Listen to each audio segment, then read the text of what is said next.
Les peuples autochtones pygmées du Congo souffrent depuis longtemps des préjugés, des ségrégations et des discriminations. Ils ont été confrontés à l'exclusion sociale et à des violations des droits de l'homme, souvent sous le prétexte du développement économique et de la conservation, et n'ont généralement pas accès aux services de justice, de santé et de l'éducation.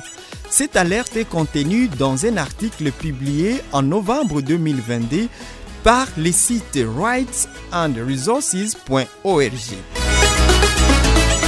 Bienvenue mesdames et messieurs dans ce nouvel épisode TTA Mazingira qui veut dire Défendons l'environnement. Un magazine vous présenté aujourd'hui par Daniel Makassi depuis Goma dans l'Est de la République démocratique du Congo. Dans cet épisode d'aujourd'hui, nous recevons Martin Lena, responsable de plaidoyer au sein de l'organisation Survival International France. Il interviendra en ligne pour nous parler de son analyse par rapport à la loi Pygmée, une loi congolaise qui rentre dans le cadre de la promotion des droits des peuples autochtones pygmées en République démocratique du Congo. C'était le 14 novembre 2022 que le journal officiel de la République démocratique du Congo a rendu public la loi numéro 22/030 du 15 juillet 2022 portant protection et promotion des droits des peuples autochtones pygmées. Cette loi garantit particulièrement les facilités d'accès à la justice et aux services sociaux de base, la reconnaissance des usages, coutumes et la pharmacopée des pygmées non contraires à la loi, la plénitude de la jouissance des terres et des ressources renfermées dans leur milieu de vie. Comme je l'ai signalé tantôt, nous recevons Martin Lena en ligne. Bonjour Martin. Bonjour Daniel Makassi. C'est un plaisir de vous accueillir dans cet épisode de TTA Mazingira aujourd'hui où nous parlons de la loi Pygmée, cette loi portant protection et promotion des droits des peuples autochtones pygmées de la République démocratique du Congo.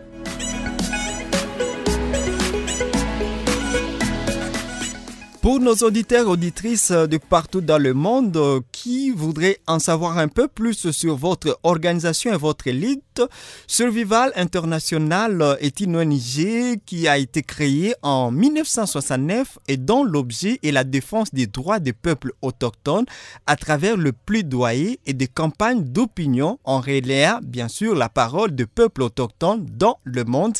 Et c'est là en lien étroit avec les organisations autochtones locales. Quelle est votre analyse de cette loi Pygmée promulguée en République démocratique du Congo depuis la fin de l'année 2022? D'abord, il est vrai que la promulgation de cette loi en RDC est une opportunité importante dans la reconnaissance officielle des peuples autochtones et la protection de leurs droits.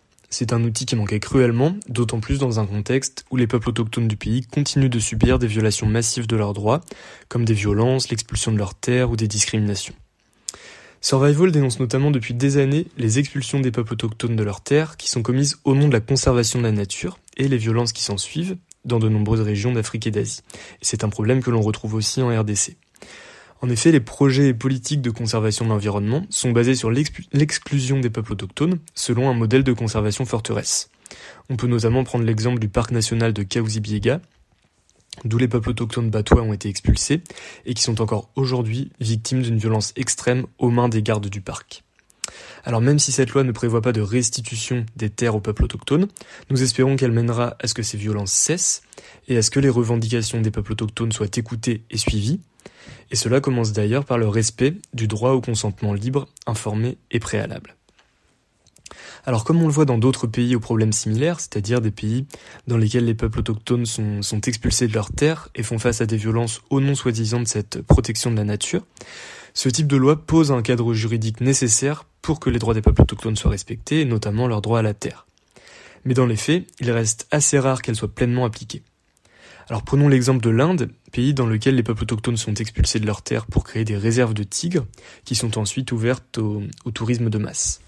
Alors dans ce pays, la Constitution reconnaît officiellement les droits des peuples autochtones, et la loi de 2006 sur les droits forestiers reconnaît leurs droits individuels et collectifs, donc les droits des communautés vivant dans les forêts sur leurs terres traditionnelles, et affirme leur droit d'utiliser et de gérer ces ressources. Elle est cependant constamment mise à mal par le gouvernement, par les entreprises qui veulent exploiter les ressources, ou les grandes ONG de conservation de la nature, qui veulent aussi avoir l'emprise sur ces terres. Pourtant, dans les quelques cas où les peuples autochtones ont obtenu le droit de vivre sur leurs terres selon cette loi, la situation est bien meilleure à la fois au niveau des droits humains, mais aussi en termes d'efficacité de la protection de l'environnement. Dans d'autres pays, comme le Brésil, la Constitution oblige le gouvernement fédéral à délimiter, et donc à reconnaître et à assurer la protection des territoires autochtones. Mais bien souvent, une lutte très longue de la part des peuples autochtones concernés est nécessaire pour obtenir la démarcation de leurs terres. Et l'efficacité des revendications dépend aussi de la volonté du gouvernement au pouvoir, et cela n'empêche pas des envahisseurs illégaux de tenter d'exploiter les ressources naturelles, ou de chercher de l'or par exemple. Donc en conclusion, cette loi en RDC est une avancée majeure qui sera certainement un outil précieux pour que les peuples autochtones puissent faire valoir leurs droits, mais elle doit surtout être concrètement et totalement appliquée, et l'État devra donc mettre en œuvre les moyens nécessaires pour cela. Merci beaucoup Martin Lena d'avoir accepté notre invitation dans ces podcasts Tetea Mazingira depuis Goma en République démocratique du Congo. Je signale que vous avez pu intervenir en ligne au téléphone. Merci Daniel Makazi de nous avoir reçus dans ce magazine Tetea Mazingira. Ainsi, nous arrivons à la fin de cet épisode consacré à la loi portant protection et promotion des droits des peuples autochtones pygmées en République démocratique du Congo. Pour ceux qui ne le savent pas, cette loi est une innovation dans le cadre de la promotion des droits des peuples pygmées, un peuple souvent victime d'atrocités, victime aussi de plusieurs violations, dont la stigmatisation et j'en passe. Merci à vous toutes et tous qui avez été nombreux à suivre ces programmes aujourd'hui. Nous fixons rendez-vous dans un nouvel épisode prochainement où il sera question d'aborder d'autres sujets autour de la gouvernance des ressources naturelles. Appelez-moi tout simplement Daniel Makassi. Merci à Martin Lena d'être intervenu dans cet épisode et merci aussi particulièrement d'autres organisations de défense des droits des peuples autochtones depuis la République démocratique du Congo. Merci à vous toutes et tous. À très bientôt.